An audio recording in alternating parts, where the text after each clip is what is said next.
Hi IELTS candidates.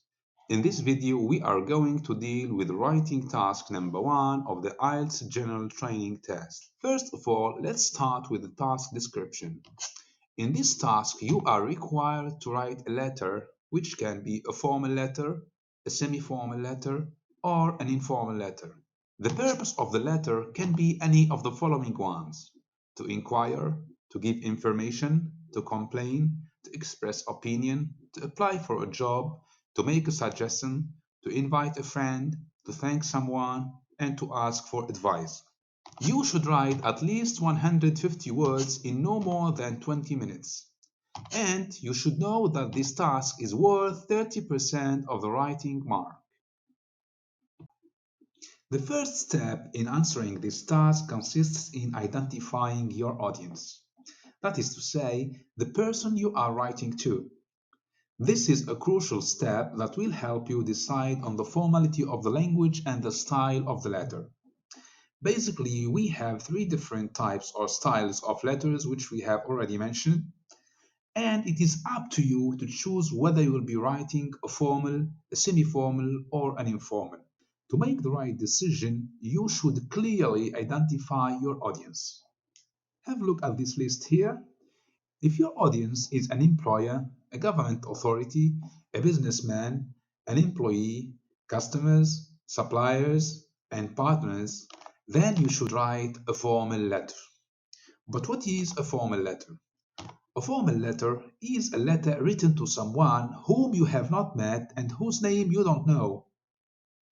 It is also a letter written for official purposes, which means that you should not make grammar and spelling mistakes while writing this letter. Finally, a formal letter follows a certain stipulated format. But if your audience is, for example, a school teacher or a school principal or a work colleague, then you should write a semi-formal letter. Again, what is a semi-formal letter? Actually, there is no precise definition of semi-formal except that it is neither too formal nor too informal. A semi-formal letter shares features with a formal letter and at the same time with an informal letter. A semi-formal letter is sent to people that you probably know their names, but you don't know them well. But when you are writing to a friend, a family member, a relative, or an acquaintance, then you should write an informal letter. What is an informal letter? An informal letter is very spontaneous in manner. When you write an informal letter, you use informal language or spoken language. The tone of an informal letter is friendly and full of feelings. Before we proceed, let's have an idea about the structure of a letter. Regardless of its style or its type, a letter should have at least 5 parts. The first part is called the greeting or the salutation. This part usually starts with the word dear plus either a title or a family name or a first name, depending on the type of the letter that you are writing. The second part is the paragraph number 1. In this part, you state the reason or the purpose of your letter. The next part is the main body paragraph. This is the most important part in your letter. It represents the main content of your letter. In this part, you explain, you give details, and you answer the questions. Then we have the fourth part, which is the final paragraph. At this stage, you state how you want the issue or the problem to be resolved. Finally, we have the closing, which is again determined by the type or the style of the letter you are writing. For example, when you are writing a formal letter, you can use yours faithfully plus your full name. Now let's have a look at some points of differences between a formal, a semi-formal, and an informal letter. Let's start first with the greeting. When you are writing a formal letter, you can start it with Dear Sir or Madam. This is simply because you don't know the name of your audience and you don't even know whether he is a man or a woman. As for a semi-formal letter, you can add the family name of your audience to the word dear. Here, for example, we have Dear Mr. Brown. In an informal letter, you just add the first name of your audience to the word dear. Here we have an example, Dear Roy. Now we move to the second point, which is the opening. The opening line of a formal letter can start as follows. I would like to inform you or I am writing to inform you, etc. With a semi-formal letter, you can use this writing. With a semi-formal letter, you can use this. I am writing to let you know.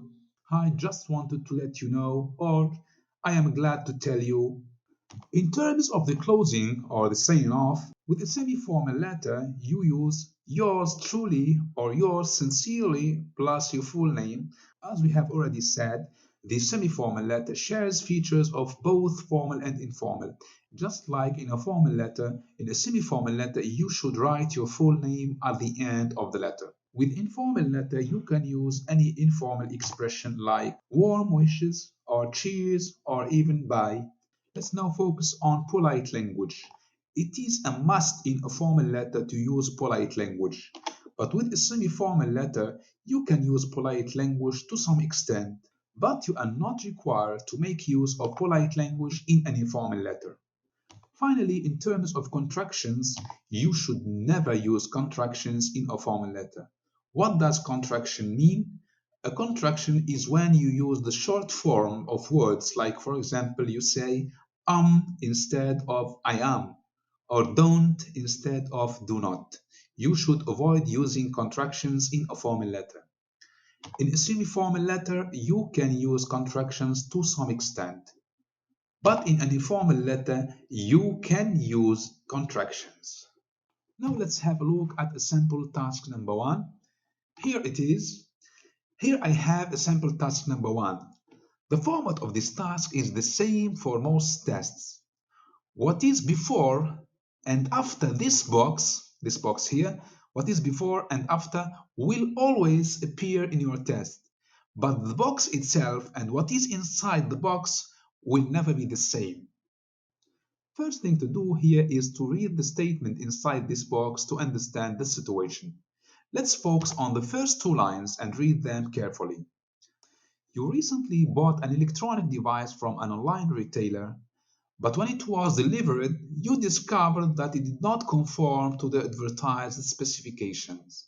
Try always to read the first lines more than one time to clearly understand the situation.